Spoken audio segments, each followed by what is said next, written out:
हाँ जी, क्लास 10 देखो page number 141 exercise 6.4 और उसको शुरू करने से पहले हमें थ्योरम 6.6 पढ़नी है और 6.6 आपके नेक्स्ट मतलब कमिंग जो भी बोर्ड एग्जाम में प्री बोर्ड है सबके लिए इंपॉर्टेंट है। ठीक है ना, 3 थ्योरम याद रखना, बीपीटी एक ये थ्योरम 6.6, इसको वैसे एरिया थ्योरम बोलते हैं। इसको याद करने के लिए इसका नाम बना रखा है एरिया थ्योरम। आप एरिया थ्योरम के नाम से याद कर लेना इसको। क्या है ये? Area theorem. एक अगली है पाइथागोरस थ्योरम। ये 3 थ्योरम आप आपके बोर्ड एग्जाम के लिए तैयार कर लेना। अब बात करते हैं एरिया थ्योरम में हमें करना क्या है। तो अब जरा इसका स्टेटमेंट देखो क्या लिखा हुआ है, पेज नंबर 141 पर है। इसमें लिखा हुआ है to prove that the ratio of the areas of two similar triangle. Underline करो इस बात को, टू सिमिलर ट्राइंगल। इसने क्या कहा है? ट्राइंगल कैसे है? सिमिलर। और सिमिलर होने का मतलब है दो आपके पास प्रॉपर्टीज आ गई उसकी। कौन कौन सी दो प्रॉपर्टीज आ गई? साइड क्या होगी? प्रोपोर्शनल। और कोरिस्पोंडिंग एंगल क्या होंगे? इक्वल। तो यहाँ पर मतलब ये चीज अपन काम में ले सकते हैं, इसने सिमिलर ट्राइंगल बोल दिया है तो मतलब दोनों ट्राइंगल सिमिलर है ये बात। फिर ये क्या कह रहा है? To prove that the ratio of the areas of two similar triangle is equal to the square of the ratio of their corresponding side. देखो बोर्ड पे देखो, ये कह रहा है ये दोनों ट्राइंगल सिमिलर है। देखो मैंने डायग्राम बनाते समय बीच में साइन लगा दिया है क्योंकि दे रखा है। अब ये कह रहा है गिवन तो ये दोनों सिमिलर है। अब दूसरी बात क्या कर रहा है, ये प्रूफ करो इसका एरिया और इसका एरिया का जो रेशियो आएगा ना वो इनके साइड के रेशियो के, कौन सी साइड?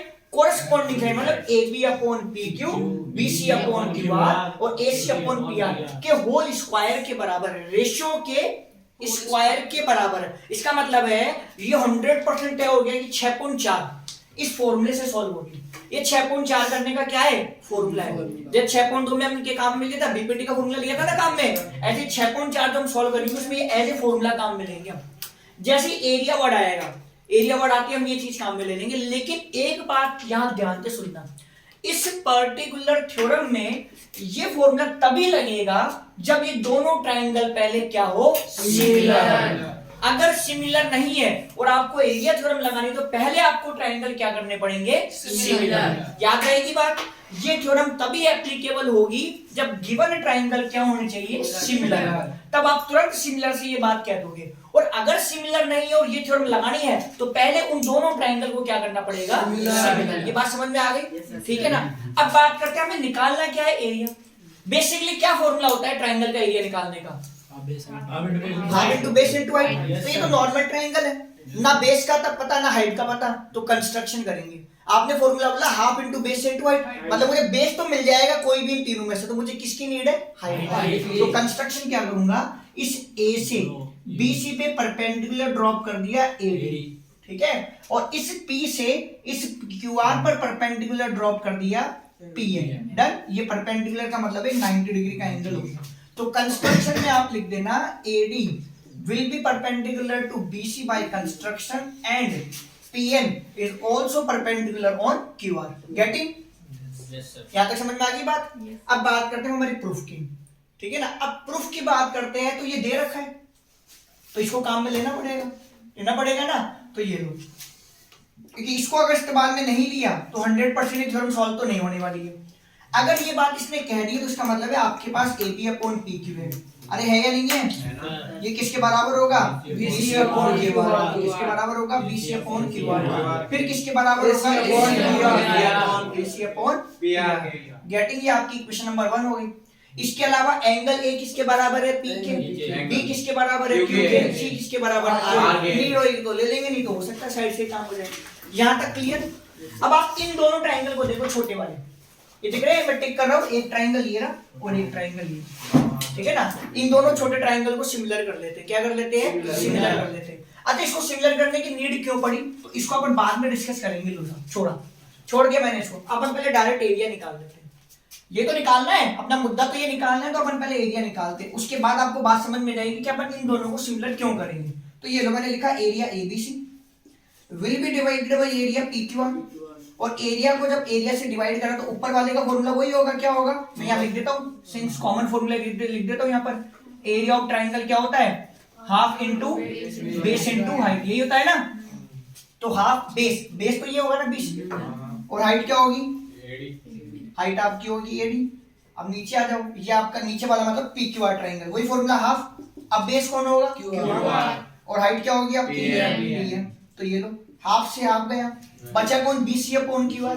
चलो कोई बात नहीं, हमें चाहिए ये तो, लेकिन AD अपॉन PM नहीं चाहिए। इसकी जगह पे क्या आ जाए, BC अपॉन QR ही आ जाए, ताकि BC और QR और QR इनटू अगर कैसा बन जाए, ऐसा बन जाए। तो मतलब AD और PM नहीं चाहिए, इसको मैंने नाम दिया इक्वेशन नंबर 2। इसी AD और PM को हटाने के लिए हम इन दोनों ट्राइंगल को क्या करेंगे, सिमिलर। क्या करेंगे, सिमिलर। तो इन दोनों ट्राइंगल की बात करते हैं। इसमें मैंने बोला कि ये जो एंगल 1 है किसके बराबर होगा, या आप चाहो तो B बराबर Q भी लिख सकते हो। क्या लिख सकते हो, B बराबर Q। ये क्यों होगा,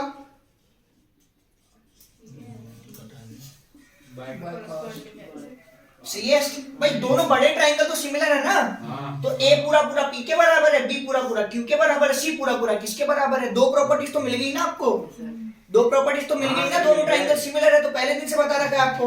और ये रीजन क्या होता है, corresponding angle of similar triangle are equal. Done, clear. और इसके बाद ये एंगल 1 किसके बराबर है, एंगल 2 के 1 2 के बराबर है, ईच 90 डिग्री। कितने डिग्री का है, 90 डिग्री। प्रॉपर्टी कौन सी हो गई, bye angle angle similarity rule, similarity rule. अब नाम देखो, B के बाद क्या लिया 1, B के बाद क्या लिया 1, तो BDA क्या लिखेंगे, BDA सिमिलर टू, उधर Q के बाद 2 लिया, Q के बाद क्या लिया 2, तो QMP क्या लिखेंगे, QMP।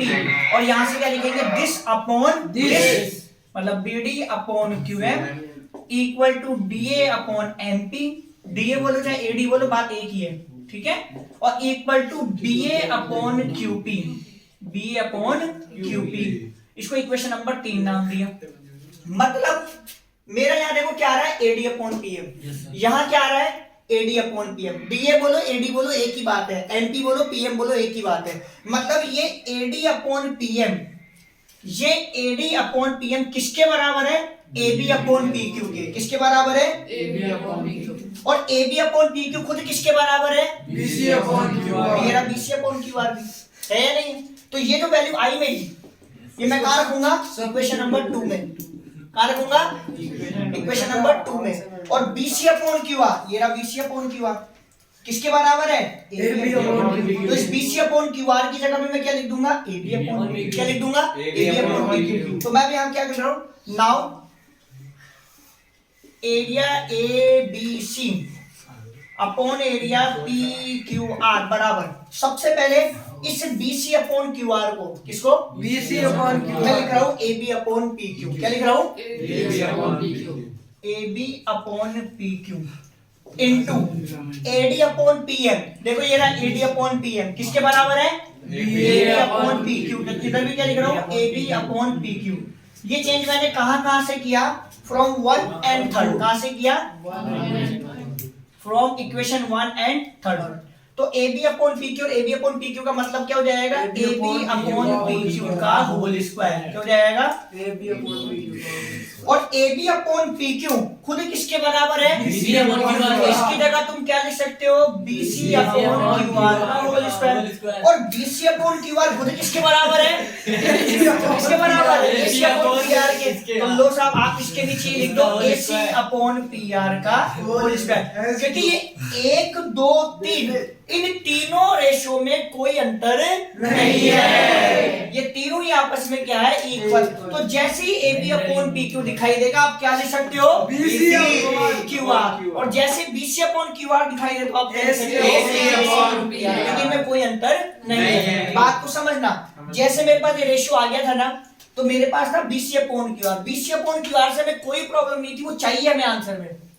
हमारी दिक्कत थी AD अपॉन PM। क्या थी दिक्कत, इसलिए मैंने क्या करा, इन दोनों ट्राइंगल को सिमिलर करा।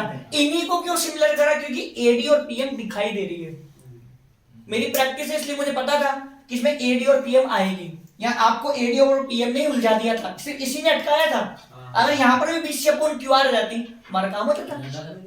AD अपॉन PM को हटाने के लिए हमने इन दोनों को सिमिलर करा। उससे फायदा ये हुआ कि AD अपॉन PM किसके बराबर आ गया, AB अपॉन PQ के। किसके बराबर आ गया, इसलिए मैंने इसकी जगह क्या रखा, AB अपॉन PQ। फिर यहाँ दिखाई दे रहा है BC अपॉन QR, तो इक्वेशन नंबर 1 ने इंफॉर्मेशन दे दिया कि BC अपॉन QR कौन है, AB अपॉन PQ। इसलिए मैंने उन दोनों की जगह AB अपॉन PQ कर दिया। ये AB अपॉन PQ का होल स्क्वायर बन गया। तो इक्वेशन नंबर 1 बोलती है कि ये लिख सकते हो, तो मैंने इसको फिर क्या लिख दिया, ये लिख दिया। फिर ये कहता है कि नहीं आप इसको ऐसे भी लिख सकते हो, तो मैंने इसको ऐसे भी लिख दिया। मैंने तीनों ही क्यों लिखे, क्योंकि थ्योरम में वो बात तीनों की कर रहा था। किसकी बात कर रहा था? तीनों की। लेकिन हम सवाल करेंगे ना, सवाल तो सवाल में कभी भी तीनों काम में नहीं आएंगे, या तो ये आएगा, ये आएगा, या ये आएगा। लेकिन आपको एज ए फॉर्मूला इसको याद रखना पड़ेगा। क्लियर? लास्ट में हैंड्स प्रूफ लिख लेना। इसके बता दी। लो देखो बेटा 6.4 में देखो क्वेश्चन नंबर 1 क्या लिख रहा है? ट्राइंगल एबीसी सिमिलर है ट्राइंगल डीईएफ के। ध्यान से देखो 0.4 का पहला सवाल ये कह रहा है, क्वेश्चन नंबर 1 में ये कह रहा है आपको कि ट्राइंगल जो एबीसी है ना, देखो फर्स्ट सेकंड दोनों क्वेश्चन एक साथ करेंगे, छोटे छोटे हैं। एबीसी जो है वो सिमिलर है डीईएफ के। अगर आपको अच्छे से याद हो तो अभी मैंने थ्योरम 6.6 के लिए क्या बोला, एरिया थ्योरम के लिए, अगर एरिया थ्योरम लगानी है तो दोनों ट्राइंगल का सिमिलर होना जरूरी है। मतलब उसने 50% तो आपको दे दी बात, और 50% आपको पता है कि फॉर्मूला क्या लगना है।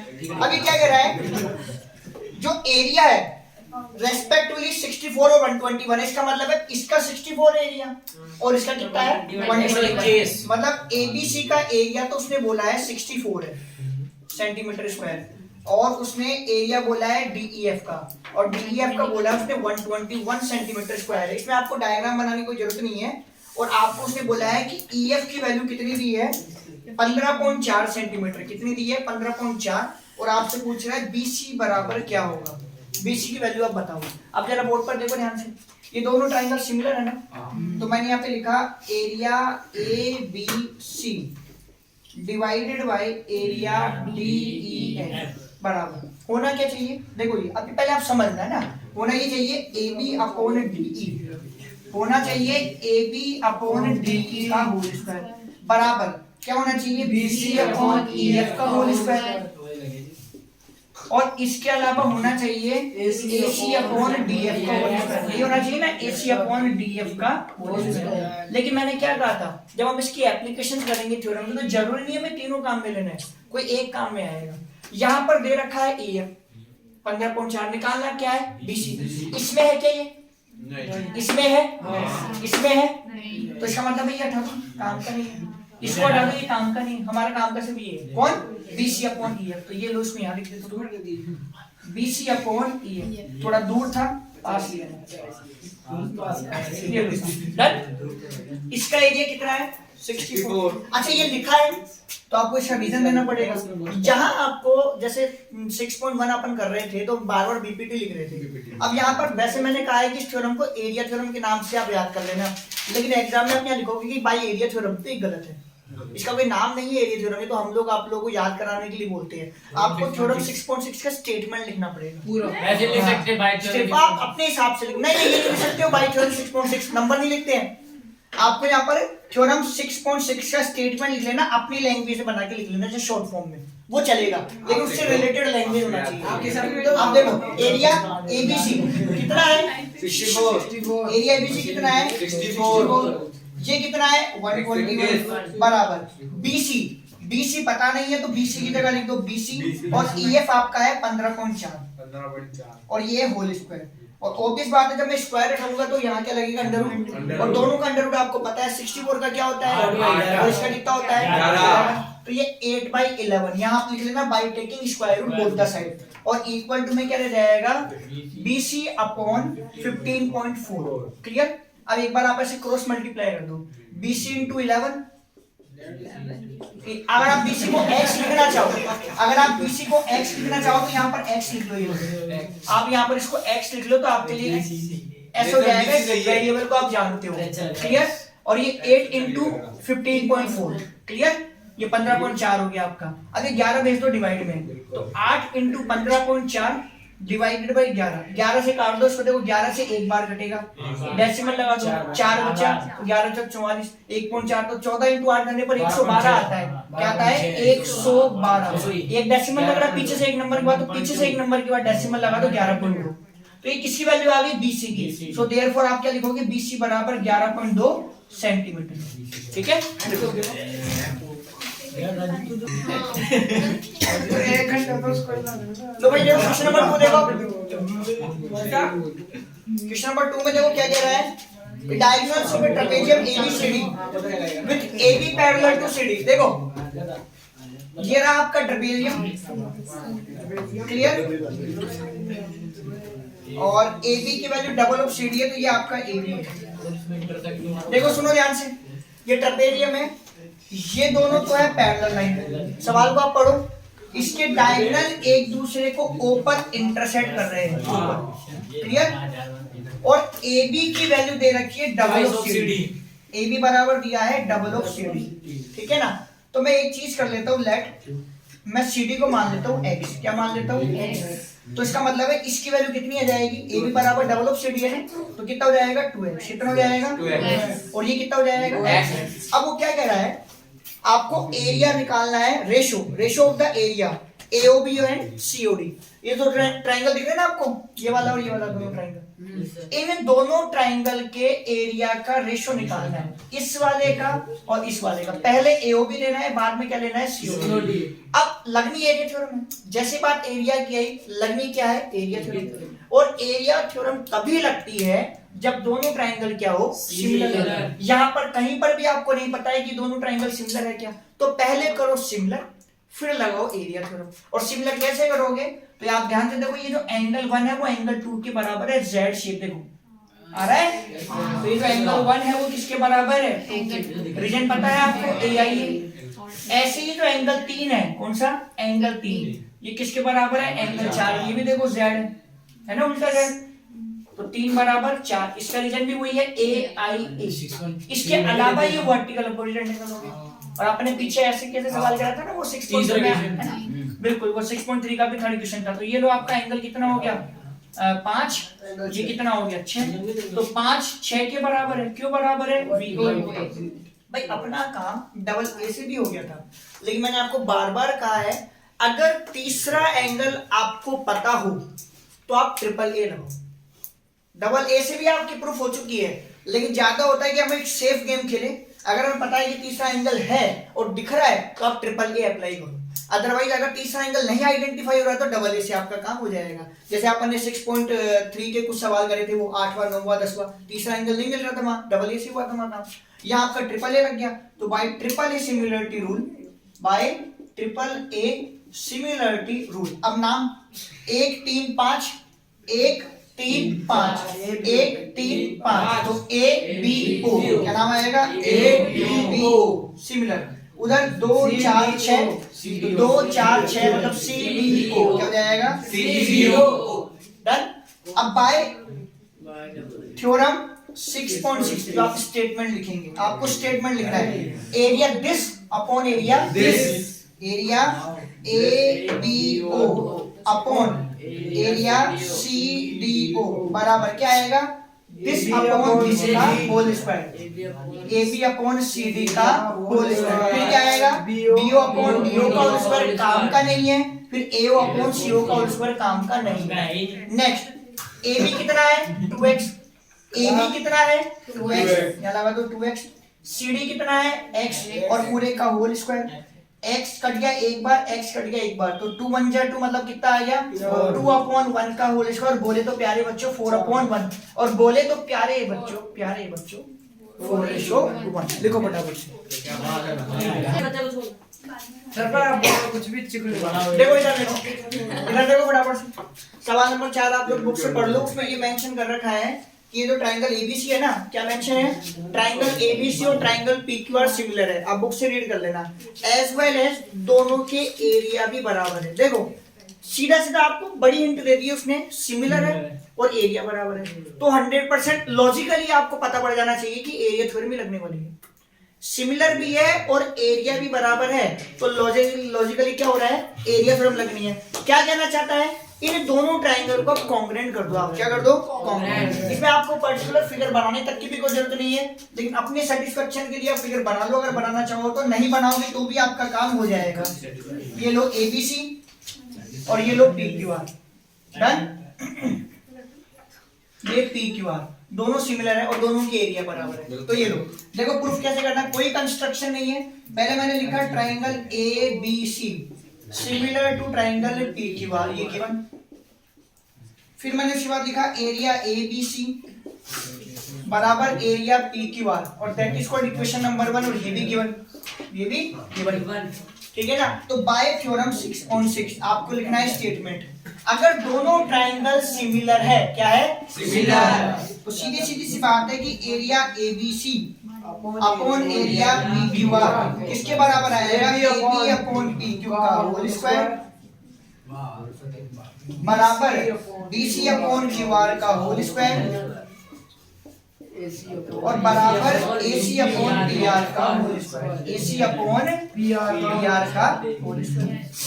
अब आप देखो इसमें दोनों एरिया बराबर है ना, इन दोनों के एरिया बराबर है ना, ये यहाँ रख दो वैल्यू, एबीसी की जगह और पीक्यूआर की जगह, दोनों की जगह क्या लिख दो, ABC from equation number 1। Equation number 1 बोल रही है ना, इन दोनों के एरिया क्या है, बराबर, एबीसी कौन है, पीक्यूआर कौन है, एबीसी, यहाँ रख दो, ये लो साहब, आपका एबीसी एज इट इज और आपका PQR की जगह भी क्या बन जाएगा, ABC, और बराबर आपका रिमेन सेम, मतलब AB अपॉन PQ का होल स्क्वायर बराबर BC अपॉन QR का होल स्क्वायर और बराबर AC अपॉन PR का होल स्क्वायर।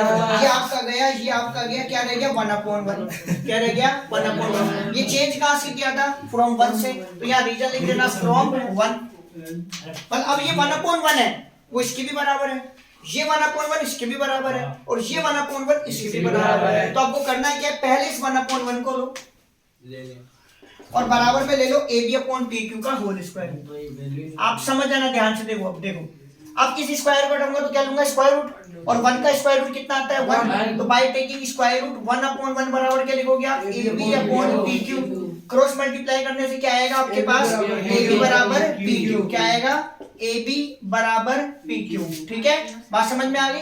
अगर मान लो इस 1/1 को जब मैं BC अपॉन QR के बराबर लूंगा तो मेरा आंसर क्या आएगा, BC बराबर QR, तो सिमिलरली BC बराबर QR, और जब मैं इस 1/1 को इसके बराबर लूंगा तो मेरा आंसर क्या आएगा, AC बराबर PR। इन दोनों का रीजन लिख देना बाय सिमिलरली, क्या लिख देना, सिमिलरली। तो कौन सा रूल लगाइए, कांग्रुएंसी ऑफ ट्रायंगल के लिए कांग्रुएंट करना था ना, ट्रिपल एस रूल, कौन सा लगा, तो by triple S congruency rule क्या हो जाएगा, triangle ABC is congruent to triangle PQR, ये कांग्रुएंट हो गए। ये कांग्रुएंट करने के तरीके होते हैं, इसमें बराबर लेते हैं, सिमिलरिटी में क्या लेते हैं, रेशो, और कांग्रुएंट ऑफ ट्रायंगल के अंदर क्या लेते हैं, इक्वल, क्या लेते हैं, इक्वल।